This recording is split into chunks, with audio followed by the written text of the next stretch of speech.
when Rupa Goswami was sitting here, we'll see that place in a little bit near the Kadamba tree, when he would write about the separation of Radha and Krishna. Oh, that Kadamba tree, even though he was just a dull tree, he would become so affected by the consciousness of Rupa Goswami that all his leaves would just fall down just like tears.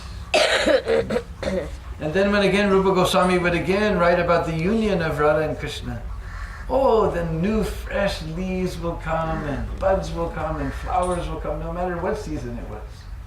Huh? Just imagine the influence of a pure devotee like Rupa Goswami, that even a dull tree became so affected by his association. That is the greatness of the Vaishnava. But 5,000 years ago, in this place, there was a beautiful Kadamba tree. Now, Ter means crooked. You see, all these Kadamba trees, they're not like when you go to Mayapur, you also see the Mayapur Kadamba. And they grow straight and straight. And you put a seed in the ground, and a few months he's this tall, and 6 months he's this tall, and next year he's like that, and 2 years you need a telescope to see the top. But our Keli Kadamba in Braj, they grow very slowly and crooked. Ter means crooked. So this crooked Kadamba tree was there.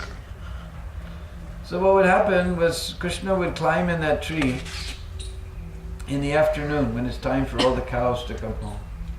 And he would play on his flute to call all the cows to come. And all the cows, hearing Krishna's flute, they would all come running. Then Krishna, he's got a nice, just like we have our jap mala, he has nice jeweled mala. 108 jewels. And just like we count names, he would count cows. Actually, we know Nanda Baba has 9 lakhs of cows. You know the meaning of 1 lakh? 100,000. So 9 lakhs means almost 1 megabyte. And that makes Nanda Baba very happy. Huh? If we had 9 gigabytes of memory in our computer, we would be very happy. But Nanda Baba is very happy because he has 9 lakhs of cows. Huh? That makes him very happy. Huh? So, and all of those cows, they're basically divided into 4 groups. White cows, black cows, yellow cows, and red cows. And each of those 4 groups is divided into 25 subgroups. So 4 times 25? 100. Then there's 8 special groups of cows.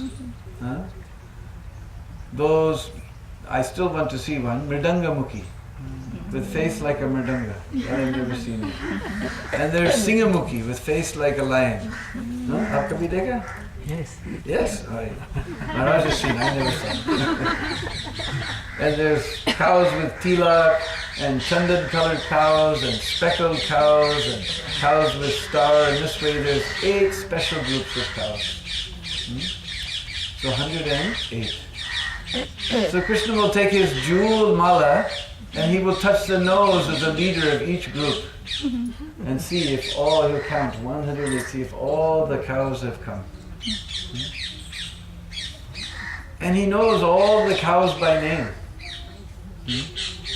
Just like the white cows, Chandrika, just like we have our Chandrika here with us. Chandrika means moonbeam. Or Chandrika, Davali, Davali means white. Sweta, Davali, Chandrika, Shaman. That we get to that. Then there's the black cows. Then we get Shamali, and Shamalangi, and Krishangi, and Kali, and Kalindi. Because we told the other day, Jamuna is very dark colored. So she's in the dark colored cows. Just like we have one Kalindi here with us from Spain. Also wearing very dark color today, just like Kalindi. So, Shamalangi, Shamala, like that. Then we have the white, then we have the yellow cows.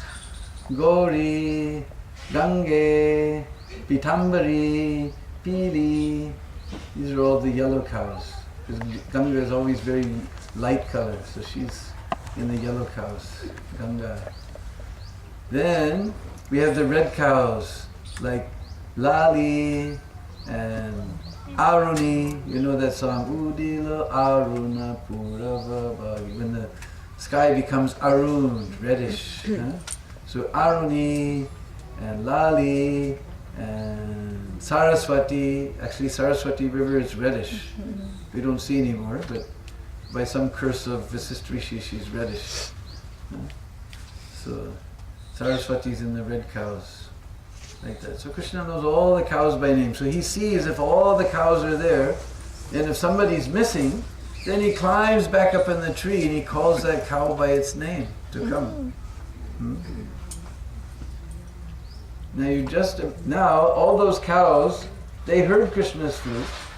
They know they're supposed to come, but they also know one thing.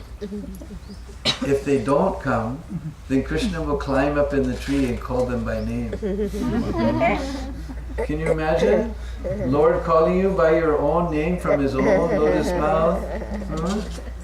O Ladvamsi, Sudharma, Janet, Lalita, Kalindi, Branti, Trishakti, Vishoka, who else is here? Murli Priya, Rama Vigraha, Krishna Rupa, Malini, Mahanta. You imagine Krishna calling you by his own lotus mouth, by your own name? So they know they're supposed to come, but they know Krishna will call them. Then when they hear Krishna calling, then their ears just go up like this to fill with the nectar. And when those ears fill with nectar, it doesn't overflow out the top. It overflows out the eyes like this.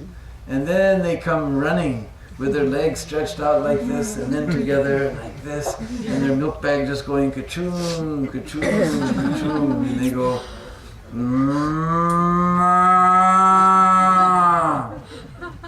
and they all come running here. So these are some of the pastimes in this place. We just came from Javat, and we know that every day Radharani comes along the same path. So the girls, when they're in the village of their father-in-law, they never show their face. You always see, you can tell who's married in that village and who's born in that village. You see the girls with their hair open, they're from that village. Those who are married in that village, they never show their face like this. So Radharani and all the Sakhis, they're carrying their pots and everything to cook. And they're very quiet. They never speak in front of them. In fact, they'll never even speak to their father-in-law. If they have anything to say, they'll say something to their son, then son will tell to the father-in-law. They'll never speak. So they're very quiet. And it's Kartik, it's cold, little puffs of breath are coming, you can see your breath, like little mist is coming out from underneath their saris as they're walking along. Only sound is their ankle bells, ching, ching, ching, ching, ching, ching. But as soon as they get a little way out of the village on the road, then they pull their saris back and they all begin to laugh and joke just like little girls. And they suddenly come to a fork in the road, and Radharani starts toward this way. And Champakalata says, no, don't go that way. Some rascal may be waiting here. And Radharani said, these pots are very heavy. Who cares for that rascal? This is a short way. So they come this way. And here in this Ter Kadamba, there's Nandanandan milking his cow. And all the gopis, they see Krishna sitting there, and they're all hoping that he'll notice them, So they begin to chink their ankle bells even louder, But he's busy milking his cow. Then they begin to rustle their dresses, He's just sitting there like that. So then Radharani, she just walks right by, and she swishes her skirt in such a way that it will brush against his arm. Then suddenly he gets up, he gives a swat on the butt of that cow. She runs between Radharani and the rest of the gopis. They can't see what happened. They can only imagine what happened when they see Radharani's face after that cow disappears. And Radharani just pulls her sari like this in a big huff, and Champakalata, I told you, and they run off to Nandagam to cook. So like that, millions of wonderful pastimes happen in this place.